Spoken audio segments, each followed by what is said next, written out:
Jet fans, what is going on? Oh my gosh. Feels like it's been forever since I did a preview video. Last week I went to New York. I went to the game. Got soaking wet. Nice and cold. Got sick. I was out of it for a couple days. But here we are again. It's Friday. You know what that means. It's time for a Jets preview video. This week we are previewing possibly what may be the last stand for the New York Jets this year. Jets at Seahawks, live from CenturyLink Field up in Seattle. I'm probably wrong about that, like I always am with the stadiums. But we all know it's the loudest stadium in the NFL. They've broken the record for decibels in a game in an outdoor stadium countless times. The 12th man is a real factor up there, regardless of how the team is playing.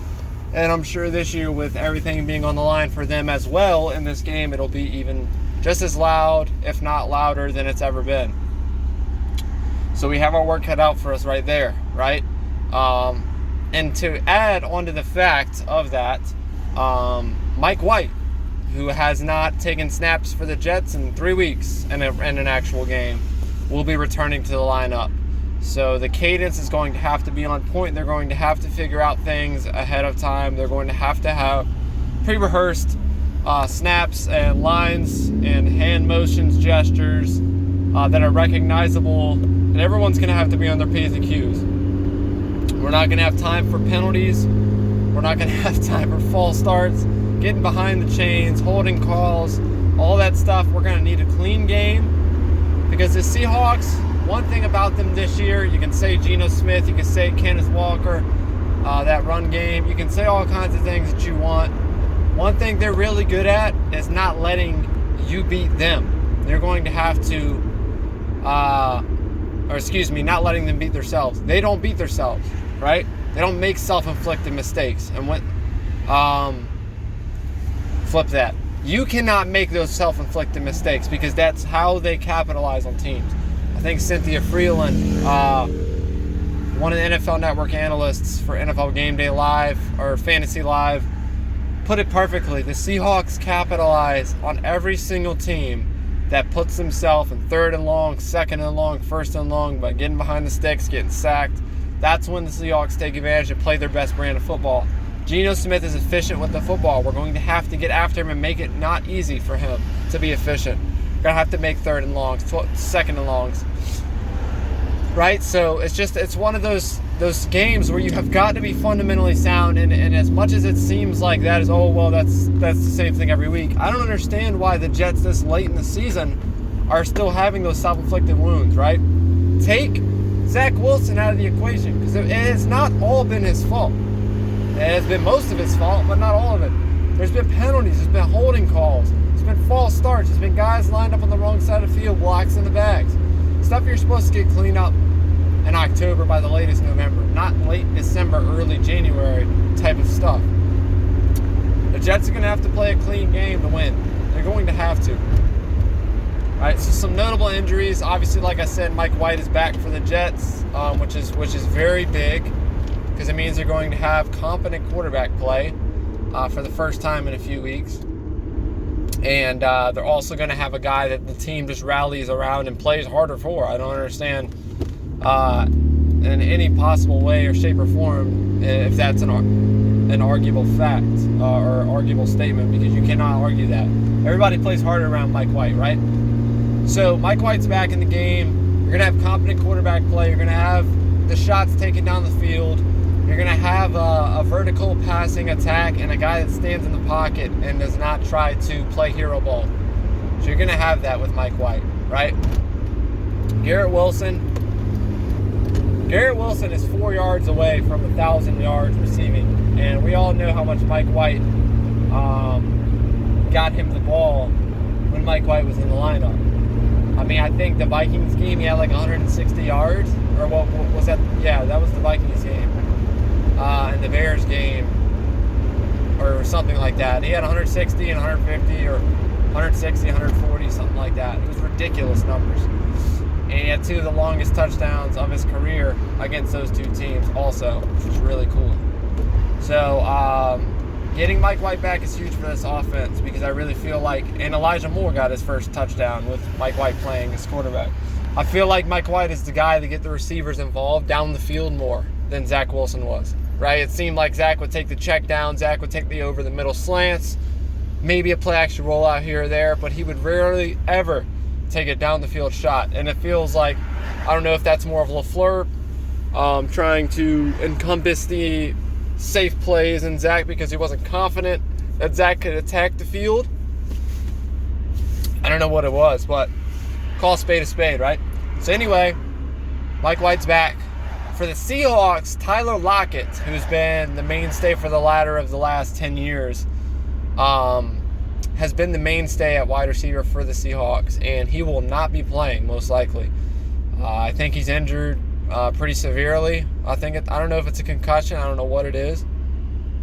It may be a knee injury. I'm not sure what exactly the injury is, but he's supposedly speculated to be out of this game, which means they're going to have to rely on DK Metcalf, and they have Marquise Goodwin, who is an absolute burner.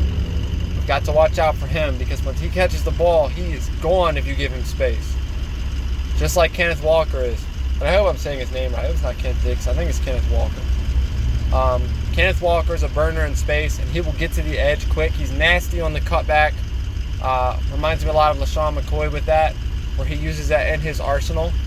He can cut the ball back and just take it the other direction in a split second. So we've got to wrap up. We got to get guys around him, seal those edges, and make tackles, right? That's what the Jets have got to do. Those are the only 2 notable big injuries that I can think of as far as could affect the game down the stretch. Tariq Woolen, I believe, has been iffy the last couple of games, but he's in conversation for Defensive Rookie of the Year, just like Sauce Gardner is. So you're going to see that matchup. Which corner is going to play better, right, for their team? Obviously, they're not going to line up against each other, but it's a matter of who's going to have more of an impact, and I think Sauce will, because I think what's going to happen is DK is a physical receiver, and he will likely bully, as much as I hate to say it, he will bully DJ Reed a lot down the stretch. DJ is a very small corner. As much confidence as I have in him playing a physical game, I feel like Sauce's length is going to put him on more unique matchups down the field with DK Metcalf. That being said, I think DK gets neutralized. I really do. I think Geno's going to take a couple shots, but he's a safe quarterback. He plays the system very sound, and much like Josh McCown, he's not going to force anything. So, and Geno will use his legs if there's space given. So he's another one of those quarterbacks that can get out of the pocket and make moves. That was rare. So, watch out for that, right? The Jets have got to be disciplined. They've got to be sound. They got to play a sound, clean game on defense.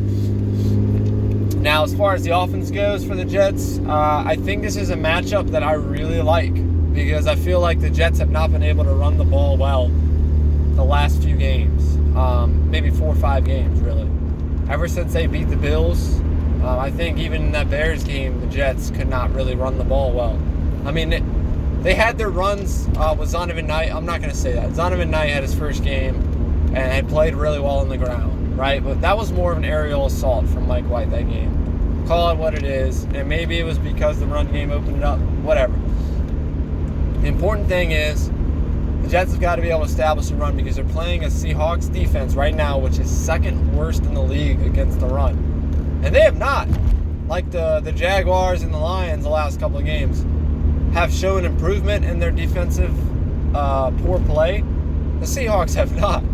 I mean, the Panthers, I think, which was either last week or the week before, just scored 37 points. And Donta Foreman's ran for like 150, 160 yards, which is his career high. So I think the Jets are going to have opportunities in the run game to run the ball. And I think that's going to really propel their offense to, open up spaces down the field for them to throw the ball. And I think this is just a matchup that I really like for the Jets. So with all that being said, it may come down to a field goal at the very end of the game. But I like the Jets in a close one. I like the Jets in a close game. And I know I picked the Jets the last couple of weeks. You could argue that the last couple of weeks the Jets should have won the game going into it.